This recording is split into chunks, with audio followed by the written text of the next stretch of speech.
brands or founders think like, I like this product of mine because of this, other people must like it because of that.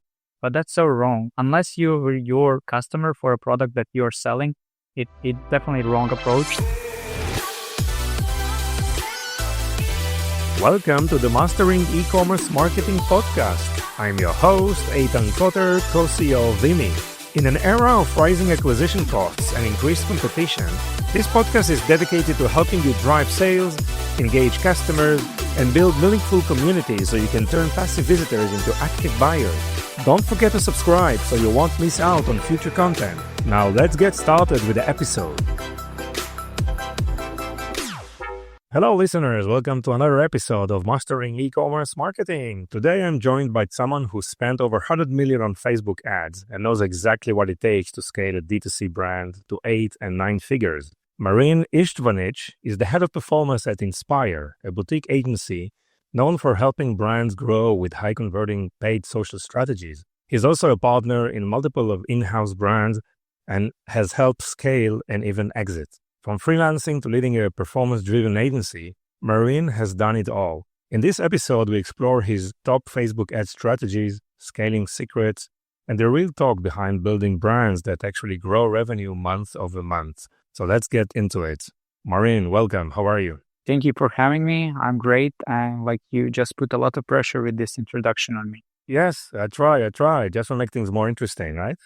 But I know you're up to it, so I'm good. I feel comfortable.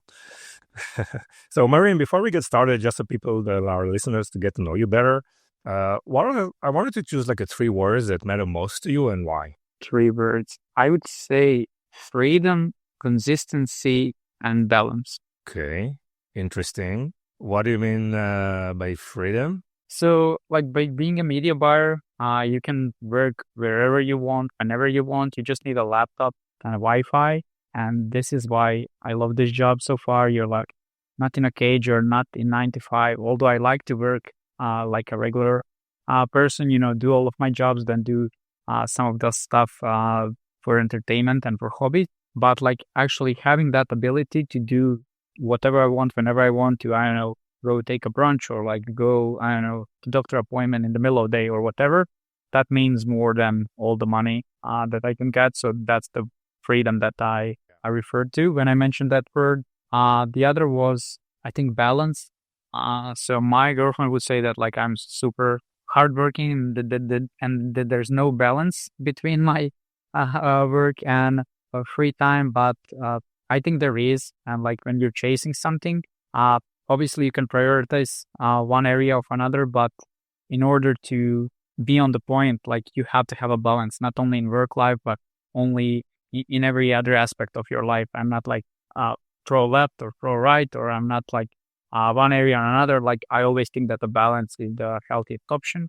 And the third is consistency, which I think is the most powerful force in the universe. It can be tied to discipline, but like when you stick to one thing for a longer period of time, like you will get world class no matter what you do. If I start, doing gardening tomorrow, like in a few years, I will be world class if I'm doing that every day. Yeah. So that just consistency beats everything, right? So important, exact, and everything. And I love the, your feedback regarding balance, and obviously having the right balance between life and work is very, very super, super important. Sometimes we think that we need to work all day just to be successful. And, our efficiency is just so low, right? And we just prioritize things and having some time for thinking and not actually, pushing tasks. You start to analyze priorities, and, life and work are becoming much more, I would say, balanced and enjoyable process. So, Marin, I know that Inspire is very, very powerful on the paid ad side of things. What's happening today specifically on Facebook ads? Because I hear so many changes, right? Open targeting. I mean, things are moving so fast with AI. Please give us an update of the space right now. Yeah, so there's a lot of happening. Facebook just announced that their new algorithm called Andromeda is going to be implemented across the board, and you'll not be able to have option to pick manual campaign. Every campaign would be Advantage Shopping Plus using the algorithm. They're moving away from having a percentage for existing buyers cap, but you'll still be able to exclude them, existing buyers as previously. But the biggest change in this setup is that like Facebook is going to be able to figure out what ad to serve to what customers at what time without you actually having, top of the funnel, middle of the funnel, bottom of the funnel. You just serve it to Facebook and it's going to do the rest. I mean, in the past few years, people are moving away from this top of the funnel, middle of the funnel, like everything structured in a different campaign and like excluding one stage from another. But this is kind of like a final confirmation. Okay. So for the people that are not familiar that much, with the various terms that you just defined, please try to explain us how it used to work, right? Until last, and what's it changing? Yes, so it's kind of like top of the funnel, middle of the funnel, bottom of the funnel. So for example, if you run an ad that has a discount, it's going to react to only to people that are into that buying stage, that are like, okay, I know what the product is, I know what it does, I know competitors, I just want to get the best deal. But you're never going to reach someone who doesn't even know he has a problem. So think of it like a top of the funnel ad would be a product demonstration or product introduction video where you explain, hey, this is the product, it works like this, this is a unique mechanism and stuff like that. Then middle of the funnel will be like something, either unboxing video where you're showcasing the product, or like a UGC review video where like you showcase multiple people using the product, what they like it about it, what they do not. And then middle of the funnel will be something like us versus them, comparing your product to another product, or just having a discount or like free shipping or something like that. So previously we would target people that watch this video and then we would showcase them a UGC video, but we would exclude all of the people in the bottom. So everything was like super manual. You were in control of what ad to serve to what portion of the audience, whether they view the video, whether they view on your website. But nowadays, like, it just feels like, okay, let's just upload the videos and Facebook will do the rest. Obviously, it's not that simple, but that's how the switch is happening. Okay, so thank you for this explanation. Why Facebook are changing the way they do things from their perspective? Because AI and machine learning is advancing. They have way more data than we as customers, that we as a media buyers could have. So it's just more effective. And obviously people are advertising to make more money. Facebook is making money, most of the money from the ad inventory. So it's in their interest to have the best returns for the advertisers. And like, they're just, hey, like, this is how it's done now. It's going to get you the best results. So you should start doing that. Yeah, so they feel they know better, obviously, based on the data they have, than any other media buyer out there. So let us make the decision, and how things are changing for you, right? From the agency side, from the media buying side. Yeah, so media buying role is transitioning not necessarily from the people who is uploading the ad, doing the optimization, to more to the creative strategy side. Obviously, you still need a media buyer because Facebook can often push some spend based on some engagement metrics, not necessarily performance. So like, although in theory it should work perfectly, it does not. That's why you still need a media buyer. Sometimes it would optimize based on a high click-through rate. Sometimes it would optimize based on a high thumbs up ratio, because Facebook see, hey, people are engaging with this video, they're starting to watch this video. It must be that like it's going to convert, but not necessarily that's going to happen. Because I can put you an ad that says like, hey, you'll get $100,000 if you watch this video. My thumbs up ratio would be amazing. People would click on it, but they would be disappointed. So it's super clickbaity. So you always need to have congruency. Facebook doesn't always read that congruency well as media buyers. As I said, our role is changing to actually understanding why people are buying, trying to convey that messaging with the different formats, with the different style of the ads. So basically, I would say that like we are going back in time, to the days of direct response advertisers when they were writing ads in the newspapers. Yes. You mentioned previously the various use of videos for the different stages of the funnel. For example, unboxing on the awareness stage, or top of funnel, that UGC on consideration, and maybe comparison on buying side, like bottom of the funnel. So now you upload the creative, and just Facebook analyzes that creative and make decision about just how to push it to new prospects or to existing ones, or you just, so they analyze the theory itself, right? Yeah, in theory, because like, okay. I mean, sometimes obviously it would serve certain ad to different pocket of the audience that's not necessarily in that phase. And potentially it could start spending a lot on the bottom of the funnel because obviously you'll get most return there. But it's not how you'll grow your business, because you will run out of people from the prospecting side, and like there's no one to retarget to get to buy. So obviously there's a healthy mix. Good thing is that they added option where you can see the breakdown between prospecting, retargeting, and existing customers, which can help you make a decision to what extent each ad is doing what. Also, the goal is to tap into as many as possible pockets of the audience, which you're doing with different angles, with the creative diversification, because that's how you're gonna win at Facebook ads, by reaching people that are not necessarily ready to buy. They don't maybe know they need your product, but they have a problem. So like by tapping with the different angles, with the different messaging, you get to the point that like, okay, they're not gonna buy now, but they're gonna buy in a month.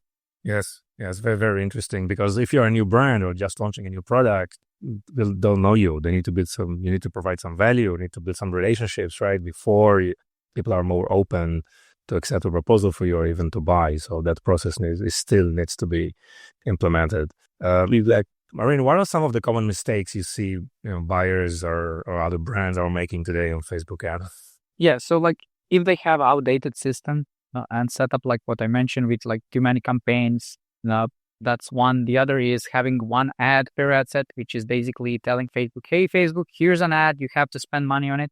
It's basically a hit or miss approach because you're forcing Facebook to spend the money. That's why we always like to have multiple variations of the ad, which is increasing our chances of finding a potential winner.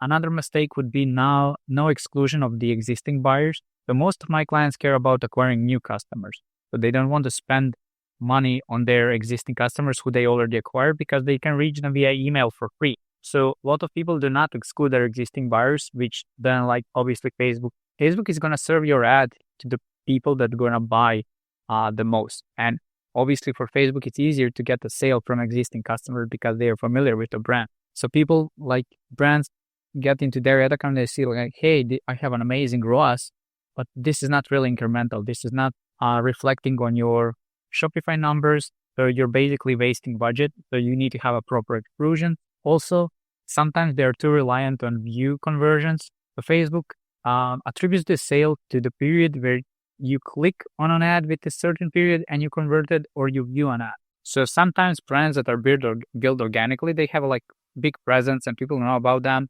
And sometimes, again, Facebook would claim the sale that would happen even without the ad. Let's say I see an influencer post, I go on a website, I go back to Facebook, I see an ad, I do not click on it, but let's say that I initially sign up on an email. I get an email, then I click, and then I end up buying.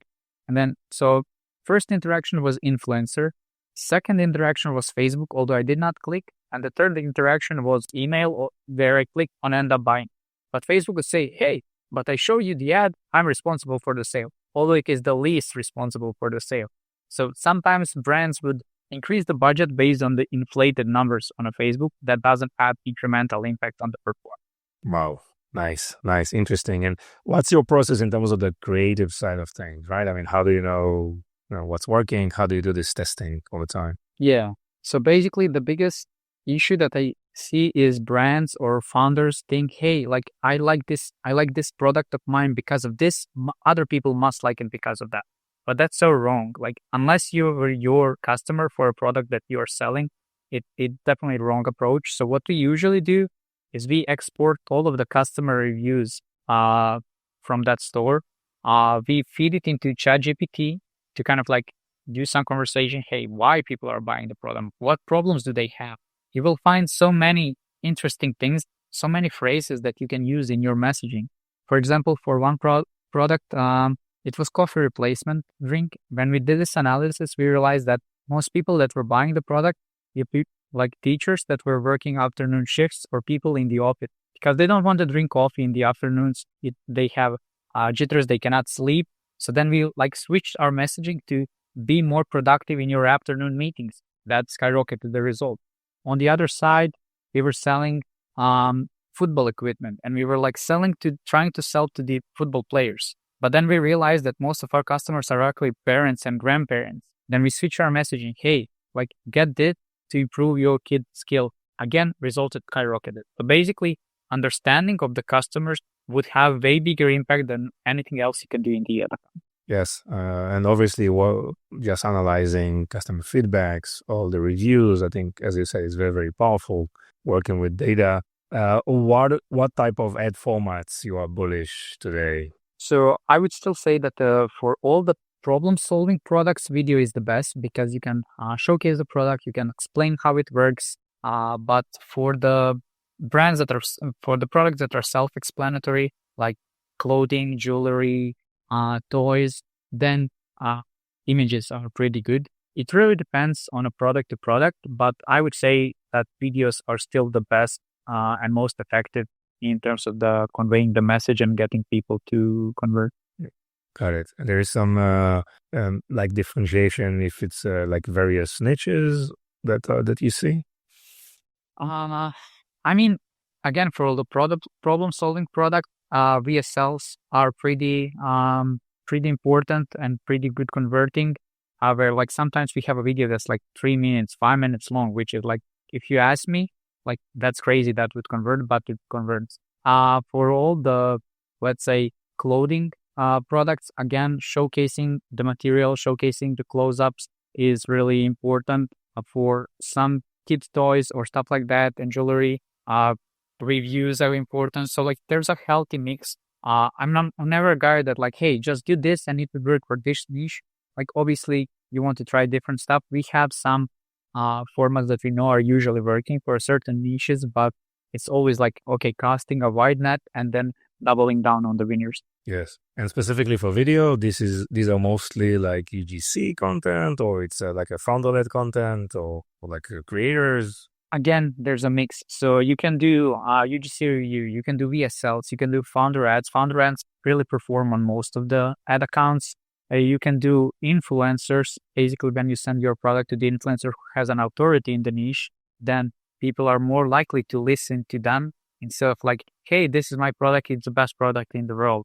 So there's a healthy mix, as I mentioned, for all of the ones. But if you ask me like to pick three of them, I would say influencer ones, founder ads, and UGC reviews and mashups. Yes. So brands out there are looking to start spending right on media, specifically for Facebook. Which brands, I mean, in terms of size or niches or customer that are trying to target, you suggest to start and launch a campaign on Facebook? Yeah, so Diudi is pretty good example. Aubrey is another one. Ridge, obviously those are all 9-figure brands, so maybe it's not going to be healthy to replicate all of their ads, but you can see what they're happening, how they're thinking about creative diversification, how they're targeting different angles for the same product. Because as we think of that example for that coffee replacement, we were targeting teachers, then we were targeting people that are in people that are office workers. So like you could potentially find another avatar that you could advertise. Yeah. I mean, if those brands are targeting younger generation, you think they need to probably skip Facebook or just go to TikTok or something? No, I think the Facebook is still the most robust platform that would yield you the best results. We do some TikTok ads, but it mostly works for products that are like below $50. So, low AOV that are mostly impulse buys. Google is obviously maybe even better choice than Facebook because it's a demand capturing platform, not a demand generation like Facebook. But obviously you're limited with the demand. On Facebook, you're actually creating that demand. If you want to scale, Facebook is definitely the best option. And this is just from the sheer of subscribers that are on Facebook, right? I mean, the numbers, yeah, and the variety and the flavors and the good geographies and all. Okay. So, Maria, I know you're also launching your own brand. So what inspired you to launch a brand and, why you're managing the agency?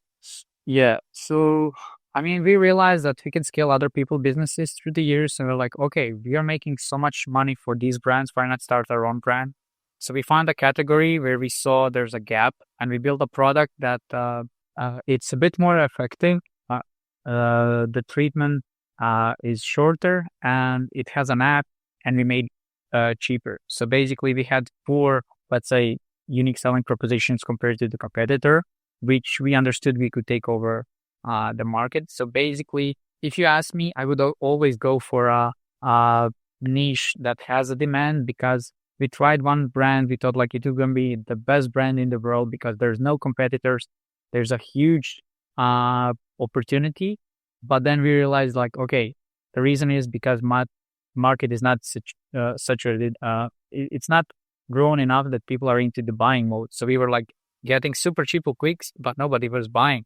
I mean, in order to get people to educate them that they need to use this product, like why it's beneficial for them, it was a hassle. In the meantime, the other brand started growing so much, the one that I mentioned initially. So we just focused all of our efforts into that. Okay, so first thing, you need to find a market that is alive, that is active, that is already exactly scales, the leaders, and then you come with some kind of a differentiator, whether it's on performance, even, both of them is also definitely much more powerful, and then differentiates based on this. Okay, great. Super interesting. And how is it going for you? So we hit 30 mil in our third year. So it's going even better than our expectations. So I definitely cannot complain about that. Wow, this is amazing. Well done. So how do you monitor performance, right? In terms of the Facebook ads, what tools do you use? How do you analyze the data? Yeah, so obviously the ads manager is the main one. Depending what client is using, we are also using that. Most populars are Triple Whale and Norbeam. That's kind of like on the attribution side, where we cross-reference the performance from Facebook Ads Manager to those third-party tracking softwares. Besides that, let's say for our internal brand, some of the tools that we are using is Iris Finance, which gives you a breakdown of your gross margin, contribution margin, net margin. So like every day, okay, how much we spent, what's our profit? Like, did we give bigger discounts? Are we charging more for shipping? What's happening? So basically that's what you track as a North Star, because ultimately you care about how much money you're taking home, not what your ROI is or what your click rate is. For the creative analysis, we used either Atria or Motion, which actually gives a nice representation of your all the creative metrics in a graphic way, so you can compare the performance, thumbs up ratio, hold rate, click rate, stuff like that. You can share it with your team members. So I would say those are the 4 main ones. Besides that, I have a internal tracking sheet where I track the numbers on a daily basis, basically, because there are only 4 metrics that are impacting your CPM, click-through rate, AOV, and conversion rate. So I have a tracking sheet where like it's conditional formatted. So basically each day I can spot the difference. Let's say ROAS went down. Like a lot of times I get clients, hey, like our ROAS went down, nothing changed, but like something always changed. This way I can check, okay, let's say our CPM increased. That means that we're paying like 30% more for the click, but AOV and conversion rate stay the same. So our ROAS is 30% down. Why? Because of the CPC. So I can always pinpoint what the problem is. Mm-hmm. Got it. Interesting.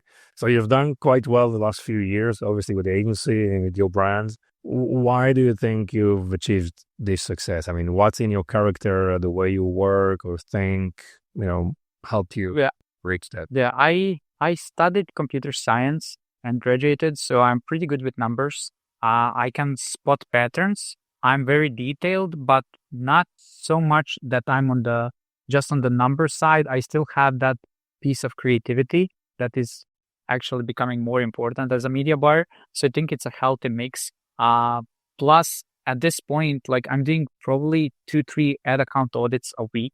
So I know what's working. I have looked into the ad accounts of brands that are spending $100K a day. I see their funnels. I know their margins. I know what's their ad account structure. So it's a combination of my, I would say, characteristics as a person and experience at this point. Yes, and I guess you spend some considerable amount of time just researching and studying, what's working and what's not, right? And just analyzing those accounts and trying to figure out how things work. Yeah, exactly. Because like sometimes you just see one thing in the ad account that like these guys are doing and like, okay, this makes sense. Let's start doing that. Obviously now my setup and my approach to media buying is like cumulative of all the learnings from all the different ad accounts. Obviously, there's still some podcasts that I listen from here and there that I get some golden nugget. But as the time goes by, I see that like those are shrinking. Those learnings that I could get at least in the Facebook ad side. Obviously, on the brand side, there's always something that you can do. But on the Facebook ad side, there's not many stuff that could surprise me at this point. Yes. So what's next for you? More agency growth, more brand building, something new? Yeah, so that's a good question. So my partner is more focused on the brand side. I'm still the guy that likes to go into the ad account. People ask me, but like you have 8-figure brand, why you're still doing the media buying? But like I really enjoy it. As I said, I get insight into some other ad accounts. I get some ideas. I trained 3 of my friends, so they're living based on that because they quit their regular jobs. So I don't know. I still enjoy media buying, so I see myself more on the agency side. Yes. And what are some of the tips you can provide to people out there trying to jump into their Facebook ads, domain? So I mean, just start. Like start learning via YouTube. Via Twitter, there's a huge DTC community on Twitter. People are sharing what's working for them on a daily basis. I'm working what's me in the ad accounts, both on YouTube and Twitter. So just like there's an infinite possibility for you to learn. Obviously, it's going to be hard to get the first client. You can start by freelancing, but potentially you can ask here, like, I don't know, your flower shop or your hairdresser shop, hey, can I run some ads for you? I'll do that for free. Kind of like get experience with the ads manager, how it works in a platform. You will get that invaluable experience that then when you applying for a job, you can get to the point, hey, like I know some things about that Facebook ads. It's not just that I was listening to podcasts and watching YouTube videos. Yes. And this was also the experience for you. I mean, getting your first client, work as a freelance, trying to. So I was lucky enough that I had a friend who was doing Facebook ads. So when I was like in the learning mode, he was looking for someone who can do all those like repeatable tasks, finding the next audience, of taking the post idea of an ad. And it was great for me because I get to work on a real business without spending my own money just like to learn. And it was great for him because he had someone to do those like meaningless tasks. So luckily I had that opportunity that I didn't have to put so much effort into getting my first. Okay, nice. That's always going great start. It's always a great start. So how people can find you, Marin? So you guys can find me on Twitter. I'm most active there. I'm sharing on a daily basis tips and tricks about Facebook ads. You can also reach out at Marin at inspiredbrandsgroup.com if you have any specific questions about Facebook ads. I pretty much reply to all of my DMs if you're not trying to sell me some course or like asking for a DM setter like most people are doing on Twitter. So yeah, if you want to jam about Facebook ads, you know where to find me. Amazing. Marin, anything else you want to add? No, it's a pleasure for having me. As I said, Facebook ads are just a cherry on the top.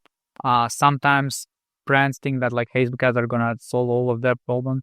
But if you don't have a product that's selling, if you don't have a product market fit and an offer that can support that, Facebook ads are not going to do much. Exactly. There are so many things that need to be in the right place, right, to make this whole process. Wonderful, Marin. Thank you so much. It was really, really interesting. I learned a lot. Thank you for having me. Thank you for listening to the end of this episode.